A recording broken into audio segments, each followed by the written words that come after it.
Welcome, welcome, welcome everyone. Welcome to the Ladies Lounge. I give God praise for you today. Today we are here to learn, to laugh, and to lull, which we're supposed to learn, lull, and laugh. So we're here with our guest, Mr. John Wesley Smith, who was supposed to be here last week. As you notice, I am not wearing a mask. But John is a founding member of our church. Amen. And he's somebody, as I said before, since the pandemic, I keep the same people around me all the time. So he's a person that's around me a lot and has been around me ever since way before the pandemic. So I give God praise. I give God praise. I give God praise for you. He's a founding member. Him and his wife, Antoinette, were founding members of the church.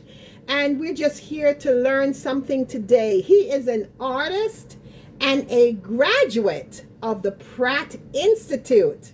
He taught art and he does art therapy. He even teaches me a little thing about social therapy, which is something I have to do for a living now.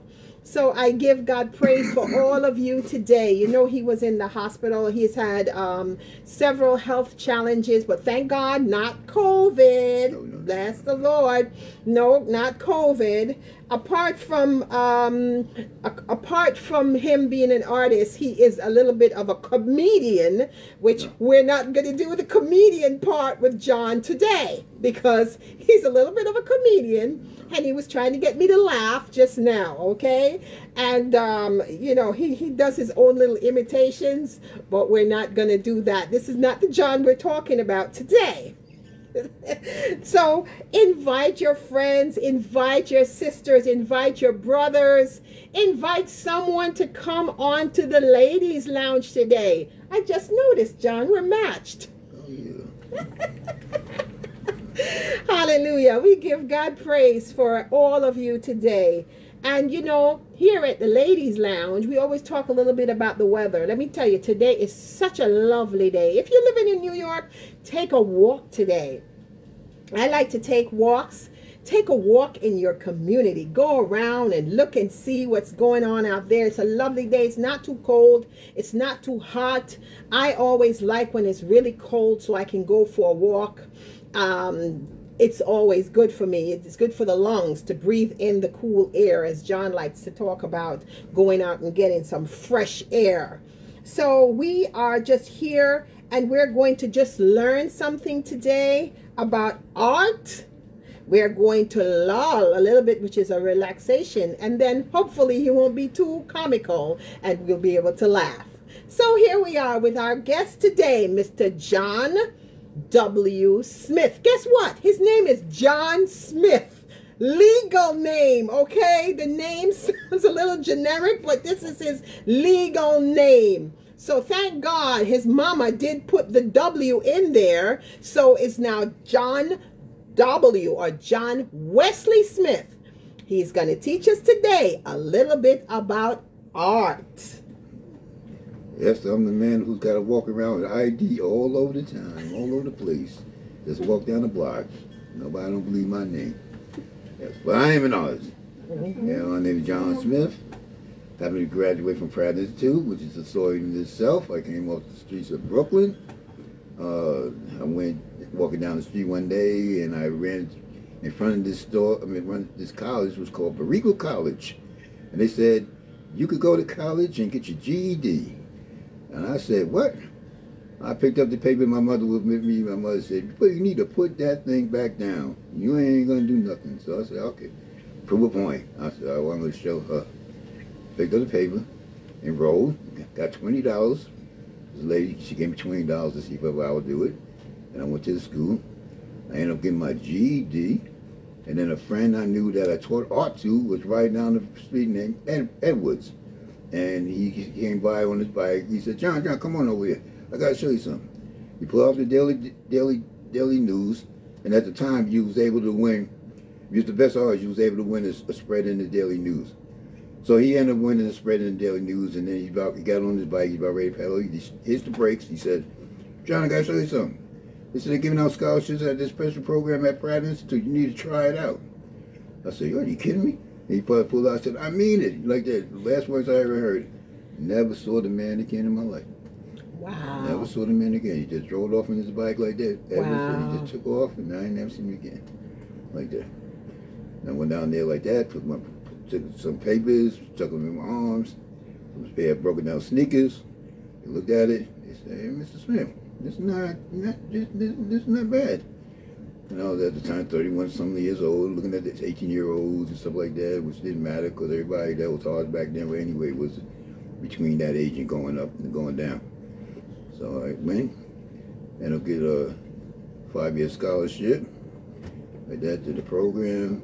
The Pratt Institute was very, very, very, very, very, very challenging school. Very. They turned out nothing but professionals. That's what their job was. Like that. I'll give you an idea. I went with a class of 3,000, and at the end of 5 years, it was only 300. Wow. At the whole class. It's called shaking the tree. They said when somebody goes for a job from Pratt, they want to know that when they walk into, they could do the professional job because they got so much money on the table, and they can't afford to have somebody slip up because it could cost them millions. Like when the New York Times don't get the paper out, like the headline out, they lose $8 million that day. They can't afford for somebody to come in there and do that. So when you go to Pratt like that, when you go over there, they tell you come in, they talk about who the so-and-so's do teaching there, how so-and-so doing. Wow, if you want this job, you gotta take like that. That's how they were. Like that. They were real preppy and everything like that. Separate the men from the boys. Like that. So of course it's being career-based sort of like that. You know, when you're fine arts, you're on the slippery slope because that's the hardest part of the profession is being a fine artist. Designers, illustrators, and stuff like that. That's a little upwards. A lot of times, a lot of the people who are fine artists have to end up doing the jobs for the designers and all the and professions and stuff like that, graphic designers and stuff like that. That's sort of like another story on its own, talking about that part. I found out about the systemic racism in Pratt real quick. And part of that was, I remember we were sitting outside when everybody was graduating, and black guys would say, what you gonna do when you gonna get out of here? I'm gonna check out this job, I'm gonna check out this job, I'm gonna check out this. Yeah, the black person, same thing, I'm gonna do that. Got to the white guy, he was a architect. He was an architect student. He was like that, and he asked him, said, what kind of job you gonna get? He turned around us and looked at us. He said, what you just said? He said, my father's friend told me that if I go to Pratt, when I get out, I'll have a job. He said, y'all don't do that? He said, why would I come here, spend 6 years, and walk out of this school without nothing? And it made total sense to him, and it didn't make total sense to us. Like that. That was systemic racism. Yes, yes. The privilege. You know? Now we were like, we got you. Like that.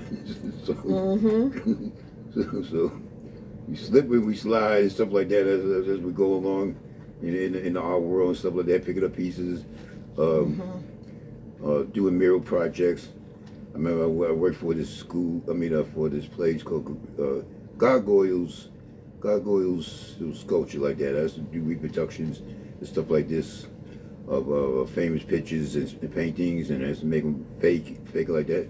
So I remember Jacob Javits had a contest. They always have a contest with the best painters and stuff like that at the time that did reproductions. So that looked like that, and I won the first prize like that. Of course, I got like a 2 cents raise, right? And then the guys come over there, and they, the white guys come and look at the plays and stuff like that. Oh, this is what they do it. And so I'm sitting in the thing like that, doing my thing, and the white dude looks in there like that. He walks out, and then he comes back in. He says, "What are you doing here?" "No, you talking about what you're doing? I'm working." What are you saying? Like, he said, "No, I didn't ask you that question. I'm asking you, what are you doing here?" I quit the job about at least 2 weeks later because there was a black guy named Riches. He did mural. He does mural projects like that over at Mega Evans and stuff like that. It's called Collectors. I joined that. It's a private school, stuff like that, with black people and stuff like that. So I started working with him and stuff like that. Then I started getting up what was called smokers problems. I started smoking cigarettes along with painting murals, and you would get some murals and paint thinners, and you start smoking and it tears your lungs up. So that's what happened to me. So I ended up he had to let me go for safety reasons. Okay, so go over that again. Your lungs. Tell them again about the lungs and why you have the challenge. You just brushed over it. Go ahead. Yeah. Oh. The murals. Yeah. Well, I got emphysema. So I would have had it anyway, COPD. Emphysema, bronchitis, and asthma all at one time. So you do that, and then you do murals with enamel paints. If it would have been acrylics, it would have been all right. Enamel paints, and when you no matter if you're wearing a mask, when the heat hits the wall in the summertime, it bounces back and it goes right into your lungs and it burns it up like tissue. Okay, so before, what are the murals you did? You got to tell them about the murals you did. I did murals. Oh boy, the murals I did was with the company was based in Crown Heights, like Prospect Park and stuff like that. So we would do like for the subway stations and for the parks, the bowling alleys and stuff like that. We were pretty well known, stuff like that, all over the place. Matter of fact, the gang members around there, that if you was to touch one of our murals, they would get you soap and water and make you clean it. I've seen that early in the morning, at 8 o'clock in the morning, seen a guy with a bucket or stuff like this, with gang members like that with their arms folded like that, saying that's our mural, that ain't yours, like that. So that's the kind of respect we got. So what happened when you let me go like that, I end up becoming homeless. Well, that was another thing, because the kids, the drug dealers were taking over the house and they got the building condemned, and so they got closed out, and so I ended up homeless. So I ended up in the shelter. So I told the guy, I said, look, this is what you got to do for me. You got to give me another job. You got to give me a couple of other jobs like that so I can get out of this place like that. So he gave me another job and stuff like that. And like that, I ended on Channel 1. Like that, me guys in the shelter were sitting back and laughing because they're saying, man, they knew you was homeless. They would not have you on Channel 1. Like that. So, make a long story short, my wife before Antoinette, she found this orgies right here. Okay. Stopped over there. Okay. Now, this is the situation now. You got to tell them about your art that you're doing now. That's what we're going to. Yes. We're getting to right there. Because I was giving I was doing the drum roll thing. The drum roll. No, this is the drum roll. The pièce de raison. This is the drum roll, right? Due to years and years of working hard and intensely, I came up with portfolio, and I had come up with grants. I had came up with exhibitions in the course of this. First, I had to say this before. When I first came around to Queens, I was selling pictures at $100 a piece, and it was 3 for $200. And I told the guy named Curtis, I said, man, look, you been buying some of my pictures of it. And some of his friends like that said, it's gonna pay you off. He said, okay, we'll see like that. So I said, Curtis like a couple of months ago, I said, guess what, Curtis? You know the pictures that you bought for $200? Well, they cost $2,000 a piece now. He said, well, guess what? I'm paying mortgage. Yeah. Like what's the demic? Okay. Let's get to the road. Let's get to the work. One of them. This is from the transit grant project. Transit. He got a grant from the city, the city. No, Queens Council of the Arts. Queens Council of the Arts. He got a grant to do an exhibit. One-man show. And a one-man show, and this was at the Queens Public Library in Jamaica, Queens. This one right here was at Queens. This one was at Queens Center of the Arts. Queens Center of the Arts. These are original photo pictures. This one is okay. This one right here. So this is one of his pictures. These were all on the exhibit. So this is one. This is the first one. Let me see if I get one. It's just mixed up. So the type of art that you do, sir, is called? Social realism. Social realism. Social realism. This is the type of art that he does. Okay? So he had this exhibit up the end of last year, was it? No, by pandemic. Remember the pandemic? Before the pandemic. So the day that it came down was the day that the pandemic, the day that shut the city down. Yes. So yes. So all of these were at the library for a month. Pretty much so. About a month. They were all at the library. We went to see it. Just a couple of these. I ain't got to get much in here. The subway guy with the sagging pants. Oh. There's a subway guy with the sagging pants. Oh, he's not in this one. I don't think. He's not in this one. Okay. I ain't got that. I was looking for the. I had the Okay. See, this is a picture of him right here with his art. That's the church. Yeah. That's the church. Church girls right here. You know, when you go to church and you're young, you fall asleep in church, right? Yes. You always have your Bible and you go, I said, wake up, wake up, wake up. Wake And the big picture inside the common area of the church, he's the one that did that with the young lady. That's actually Antoinette. He made that and he gave that to me. I have other artwork from him as well. I don't know where. So one day I will be a millionaire when something, God forbid, we don't want anything to happen to John, but you know, a lot of the saying is when an artist dies that the work is appreciated. Yeah, this is the one that I have. The sagging pants. I don't have this one actually. I have the small shot of it. This one's in the Times Magazine. This one is in New York Times? Okay, this one is in the New York Times Magazine. It came out a couple of weeks ago. Came out 2 weeks ago, he says.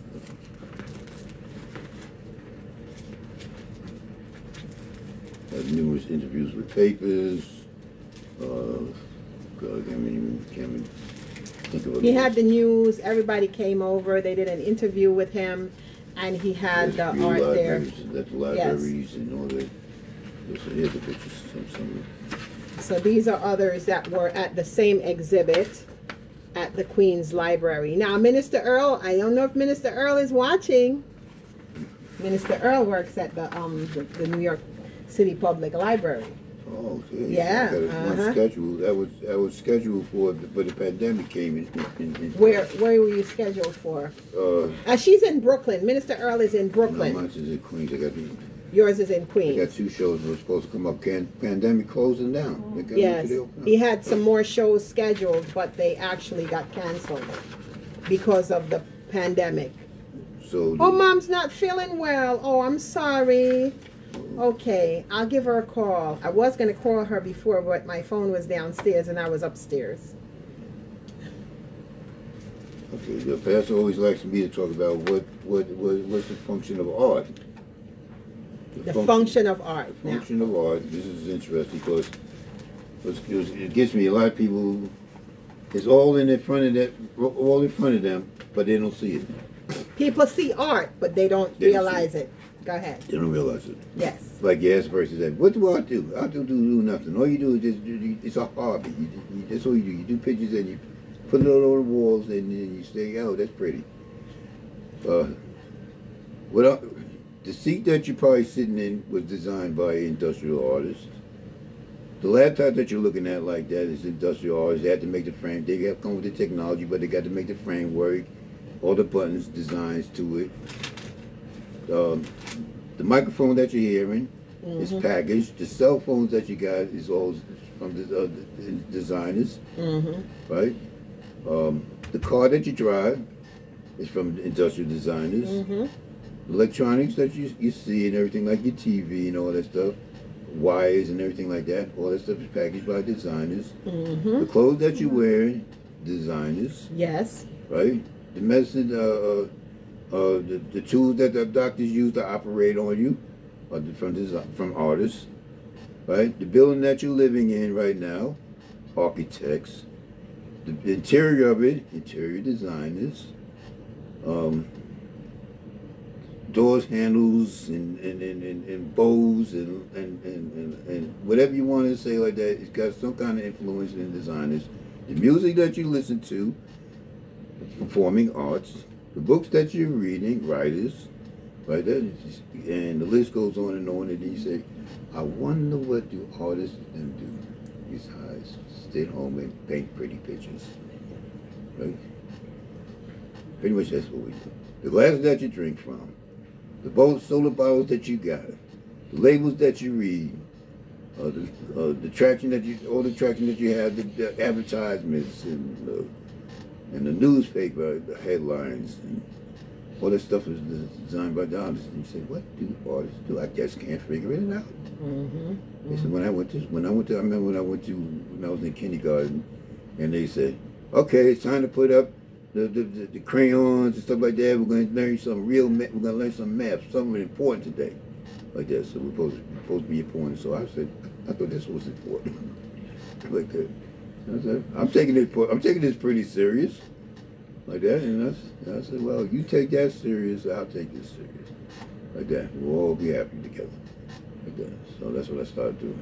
Never look back, like it was a mistake, like that. Didn't know where it's going to lead to. Well, they say when God gives you a call, you better follow it, because you better not get off that lead. You go someplace else where you might not be able to get back from, or a trail, a paper trail, or whatever. But pretty much what ours did, he pretty much function just like everybody else in society. Has the same amount of responsibilities.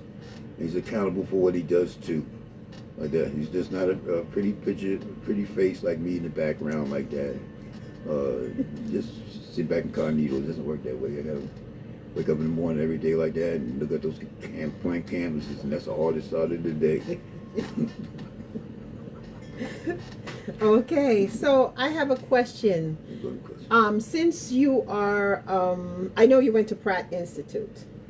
So first question is, when you were a child, you said when you were a child, you were doing art as a kid. Was it like a gift that you have, that you got, or you feel like this is just, over time you learned it? It don't feel like, it's like if you go to, it's like if you're in kindergarten, they teach you math or something like that. The light bulb don't go off in your head. You just doing math. If they tell you we switch over to reading, then we do reading like that. So it's a progressive kind of a thing. Okay. So it's just more of a series in this than anything else like that. You might add a little bit. You might take a little bit more serious than the person sitting next to you, but you don't consider that as being better than the math and the science and anything like that. I consider that as being equal, maybe, to it like that. Okay, okay. So it's not necessarily, it is something that developed over time and that you perfected over time. Yeah, you could say that anything that was leading into the arts, be it drawing, be it writing, being like that, so it branches out also. Okay. A person is just not one-dimensional into being a painter. He can fall back and go into different directions, and then come back to that maybe as being his best love, or he might be multitasking in it like that. So it's kind of like a flowing thing. Right. Just like with everything else that you do in the profession, you don't lock yourself into just one thing, right? Right. Even as a minister, you don't lock yourself into one thing, right? Right. Okay. All right. So now we have a question from someone on the live, but I do have a question for you. Another question. So why did you decide to go? Well, I call it graffiti art, as you know. But you said the professional name is institutional. What did you? So you talking about social? Social. Oh yeah, it's the style. Yes. Now, see, now you got me mixed up. Sorry, because I always call it social realism. Social realism, but I call it graffiti art, which probably most people call it anyway. So social realism. They'll call that abstract. Abstract. Okay. So why did you decide to go into this particular type of art? Why? That's just expression. That's just expression to bring it. Well, some people exactly where they are. They just look at it as exactly where it is. Okay. But if you want to get the undercurrent and be able to pull what's underneath of it, you can say it like that. But what makes it social realism is that it's social. You see it every day when you go on the subway. Okay. And it's realism. It's real. Okay. You know, you got an arm, you got a leg, you got a subway train. It's recognizable. Right. Okay. Social realism. Okay. So the question, it comes in from one of the sisters. She says, I have a question. My son draws whatever he sees, and as he sees it and how he uses it as visual art. The class last year, he has sketchbooks, all kinds. Let me see. He has sketchbooks, all kinds of pencils, crayons, markers, color pencils. Are there other materials I should get him to feed his art? Only what he asks for. Okay. Only what he asks for, Chitara. Only what he asks for. But continue to let him express himself. Right. Okay. So how would she, though, direct him? How would she direct him to, like, say, he will naturally, he's 9 now, right, Chitara? How would she direct him in the direction of what type of art? It'll come out more as he continues to draw. He probably would most likely develop this in the school system. Okay. School programs, after school programs. They got all kinds of summer programs. You got like a summer program at Pratt Institute in Brooklyn. This pandemic might not be open right now, but when in the summertime you could go right there to Pratt Institute like that. I don't even think it's free like that, because student teachings go there and they teach us like that. I taught there like that, so you want to go to something like maybe that if he's interested. If he's interested, don't push him. Don't push him. That's the main thing. Don't push Jaden. He'll push you. All right. He'll push you. Yes. Okay. So we all, as you said, we all use art in everything we do. As everyone knows, I like jewelry. So he says jewelry is also a part of designing jewelry, apart from craft. That's craft. So they draw the actual jewelry first before they actually put it into, to actually get it manufactured, right?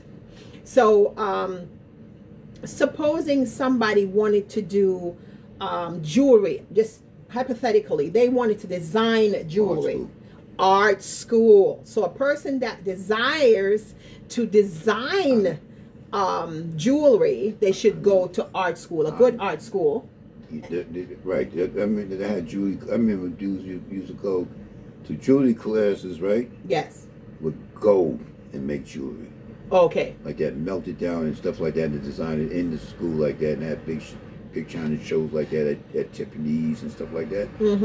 But you get to start up at that's almost like a business kind of setting, because they have like a business kind of thing. Right. When it comes to the jewelry part, they take it real serious over there. Okay. Like that. But jewelry, go to art school. Yes, go to art school to design jewelry. And then also, he was suggesting for any young person, whether Jaden or Ella or any of Michelle's children or any of the children. I'm going to miss somebody if I keep calling kids. So any of the children, any one of you that are watching now that have children that's interested in art, he said, don't push them. Let them ask for what they want, and just guide them along. And what he was saying also would be good if you encourage them to go to those summer art camps. No, art programs. Art programs. Do they have them like in summer schools and things like that? You could at this time you always just could Google anything you want. Google, yes, Google. Okay, yes, me, I Google. Yes, Jaden is 8. Yes, I don't know. She's a Googler. I'm a Googler. Yes. I never even heard that one before. I'm a Googler. Yes, I Google everything. First time Googler. So, you know, I told you he's a little comedian. You know, he likes to make everybody laugh. You know, he likes to do impressions. He was doing an impression earlier today, which we won't go into. My best friend. Oh, no, we're not gonna go down that street. So we bless God for anyone has any more questions. You know, he's available. I don't know your number, but you can contact the church if you want to get any more information for him. You know, he had the art exhibit, and they shut it down right at the end when the pandemic hit. So, because he was supposed to have the exhibit put in another library, and then pandemic hit, and as we know, $1,000. yes, he was supposed to get he was supposed to have $8,000 worth of art sold, but because of the pandemic, everybody canceled. They're not taking chances. So that's the situation. So everyone knows John. He's very generous. He always gives donations and stuff to the church, and he's always looking out for the brothers, and we bless God for him. Free coats. Oh no! Oh my gosh! Let's not go into that part because getting cold. Yeah, we do things for the you know, for the homeless. He helps, and we just bless God for that. So I don't see any more questions. What art school does John recommend? Okay. Wow. What art school? Wow. My school, Pratt Institute, #1 school country. We used to say, what was that other school? Oh, okay. FIT is good too. FIT, Fashion Institute of Technology. Great school. Okay, Pratt. Not just fashion, but designing. Yes. School of Visual Arts. School of Visual Arts. Yeah. Oh, somebody from the church used to work there many years ago. Yes. Okay. Miles Davis went to got his master's degree from School of Visual Arts. Okay. In painting. Okay. He said, now I know how to paint music. Okay. All Duke right. Ellington went to Pratt. Duke Ellington went to Pratt. Pratt. Okay. Excellent. So those are good schools. So yeah, it's not too late. Cooper Union. Now somebody is in their mid-20s, and they said they were supposed to go to FIT, and the mid-20s, even somebody in their 30s or 40s or even 50s, say they want to go now back to school to start doing FIT or Pratt. Tell us, what do you recommend? First let me get this clear. It's not uncommon for artists to go to art school in their 30s or mid-20s. It's very rare. Sometimes you see them in their teenage years or getting older. But you usually establish yourself sometimes as being an artist first, and then go into art school like that. So you be self-taught, and then you go in, and then you top it off, mostly like that. It's usually not the other way around, like that. Only usually that happens when kids are in high school, and they go to art school in high school, art high school, and then they'll go into get degrees in scholarships, stuff like that. Okay, now this is the process. This is the process you go about doing it. Process is there's a thing called the HEA Program. HEOP, High Education Opportunity Program. Okay. They give you, if you've never been to college before, if you make a portfolio, you go to, you look on Google the schools that they have, which would be FIT, Pratt Institute got one. I think School of Visual Arts got one. I don't know too much about Cooper Uni got one. But they also, the HEA program also, you go to Columbia if you want to become you can go to NYU if you want to become a lawyer. You want to be like that. Sometimes a lot of big time schools like that. Go to the top of the best schools. Don't go to the low schools like that. The lowest like that. Pick the best schools like that. Go for the program is good because the program, what it does is it gives you, you have to maintain like a C average straight through. That's very interesting. C average. Straight That's through. Not so hard. Okay, keep going. C average is pretty hard. It depends what school you go to. Okay. They pay for it. They give you stipend money every month like that. Car fare, this and that. You go. If you want to reside in the dorms, you could do that too. They give you a part-time job. If you want a part-time job, become a peer counselor, which I've done. They give you 5 years to graduate. 5 years, not 4. 5 years to graduate. All right? If you stay in the school, right, and you apply for the master's program, as long as you don't leave the school and you get accepted, they will pay also for that too. So you can go and get yourself a master's degree, because if you go to Columbia, if you get go to Columbia, right, and you want to become a lawyer, you would have to get a master's degree.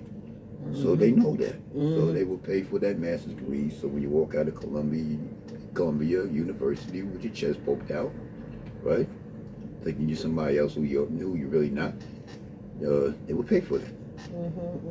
Or you could go to NYU and you want to become a doctor, right? That'll be your beginning to your med school. You get into med school, right? I don't know what happens after you get into med school. Then it's on you, I guess. But you could go. You could do. They give you that kind of opportunity. It's been around for like 40 years. So okay. Longer than that. It's called High Education Opportunity Program, and that's in every college. Not every college. Selective colleges. Okay. A lot of SUNY colleges, private colleges also. Pratt's a private college, right? NYU, I think, is a private college. Or see whatever, or SUNY, but it's scattered out. I haven't seen the roster yet. But if you go to Albany and this and Troy State, and it's based in New York. I think I don't know how far nationwide it is. I think it is. I think you can go outside of New York. I'm not sure. You gotta check with that one. Okay, so High Education Opportunity Program is good for older people to start school. Older or younger? Okay. I'll just put older. Older, 18 to 80. I put it in. I typed it into the comments. Okay. Yes. Okay. Let's see what else. Okay, This one, well-kept secret. That's what the guy Edward told me when he was on the bike when he drove away. Okay. So for someone that is designing, say they have, so you're saying, okay, let me go back to this. You're saying that when it doesn't matter how old a person is, and if you're in your 20s and 30s, most people that are starting art school are not usually teenagers or youngsters starting in art school. It's usually people like in the 20s and older that start. It's like 50-50. 50-50. Okay, so you won't find it to be uncommon if you're going to art school to actually start out later and then find that you're in a school or a room full of all teenagers. And hey, you'll have some, yo man, hey, what's up, man? What's up? They'll become your groupies. They'll be your groupies. So, all right, so we understand that. So it's very good information. I don't see any more. And that applies not just to art when it comes to the HEA program. It's not just art. It's every other field: medicine, lawyers, doctors, accountants, whatever you want to be. If you got a HEA program, go find out See what their program. It's a good program. Yes, yes. Right? Okay. You get tutoring, everything. They laid on there, and I think if you do 5 years, I think you probably just only owe them maybe $2,000 after 5 years. Very good. Very good. In student loans, it'd be like $2,000. Oh, that's not bad, because this student loan stuff is. No, you remember they got me for $40,000? Yes. Remember, because I was on SSI. Yes. That was the interest they were trying to get me with. Oh. See. Oh, okay. See, they should have cut it off. Okay. That's that story. Okay. So we have Mr. John Wesley Smith's, some of his artwork here. He did show some of them before, and they were on exhibit, but as we know, it was canceled because. So I'm working on a new one. He's working on a new. It's going to be called Cobra and the protest marches. Okay. Using both of them together, and I'll show you. See, he's doing T-shirts and stuff. He's doing art, designing hats and all kind of different things. His brain is always going. This is one I like. What is this one? This is an interesting one. I won first prize on that with Jewish, at the Jewish museum. It was Jewish Museum. I think it was Jewish Museum. Okay. There was a lady. She was taking a kid to I think Elmhurst Hospital and to the emergency room, and the kid had an asthma attack and was late at night. She takes him there, and she goes she brings him into the room like that. They're incubating him and everything like that. She goes outside to smoke a cigarette. So somebody comes up to her and shoots her in the head. Right? She kills her. Right. So I see it in the paper the next day. So I said, okay. Wow. So this was a tribute to the lady that got shot in the head. I created one. Oh my gosh. I saw like a couple of candles, so I built one. And it says, "Angels never die." Oh no. So, wow. I knew that's a tribute to the lady that was in the news. I knew they'll forget her in a week. Right? Oh yes. Right. So I said, I'm gonna make her live more within a week. Wow, so I did that. wow. That's a good story. That's a good story. And when I entered this thing in, it came in first place. Came in first place. Where? I got a bronze medal. That was the Queens. No, not Queens. Jewish Museum, something like that. I think you told me about that. Yeah. Jewish Museum of Art. Okay. And the next art project you're working on before we close? The next one I'm working on is the pandemic one and the protests. Okay. Right. I'm going to show you. First, I got to show you the last picture for that's extension to it. So he's working now for another exhibit that will be for the protests and the pandemic. So he'll be doing artwork for that as well. It's going to be an extension from the transit one, and it's going to go into the Queens Library, the major Queens Library. Then I got another one at Corona coming up. Oh wow! Okay. So that's gonna be the one of the pandemic one, I think. It's gonna be attached to it, so it's gonna be like three exhibitions gonna be built off of one exhibition. Okay. If I can find it. Here we go. Let's 1 second here. It's in that section. So he's going to do another project that's going to be an exhibit also in the Major Queens Library. Let's see if we can get it. Right here. This is the first part. City protest. See? Oh, you started it. I never saw this one. Okay. Yes, okay, so this is a part of the one that he's working on. That's called After the Protest. This is called After the Protest. The Protest. When you're tired and you're exhausted after the protest. Okay. When you're sleepy and you're tired, you got the signs up. Yes, and he told me he went to the protest too to look, but yeah, but that's the whole thing. So we thank you for joining us here on the Ladies Lounge today, and I'm glad for all of you joining in. I saw your girl there, Miss Cherry Pie. She's there. She was sending lots of hearts to you, and so yeah. So he's available. You need any encouragement about your art skills or your art talent? He's going to tell you go to college. But nonetheless, any other guidance we may need or any of us may want to ask him about, to contact our church secretary, 516-234-1442, or the church number 718-404-2586. somebody will be there to answer your questions. So I'm thankful for you for being here with us on the Ladies Lounge. And we do appreciate all the support. All the time you come on and you share and you make your comments. Please continue to let everyone know what we're doing here at the Ladies Lounge. We're trying to get some other things. As I said in the beginning, John is around me a lot. And he's a member of the church. So, yeah, I didn't need a mask. He didn't need a mask. So we're good. So we bless God for you today. Have a fantastic day. She's sending you some hearts. That's Cherry sending the hearts. Got a heart. So we thank God for you here at the Ladies Lounge. We bless you for coming on. We'll be back here next Tuesday again at 3 p.m. And we will be here again to learn, to lull, and to laugh. I appreciate all of you for all of your support. And God knows we'll be here again live on Sunday at 1 p.m. for Sanctuary Praise and Worship Center. And we'll be back again on Friday at 7 p.m. Have a wonderful day, a great week to you. Bless you.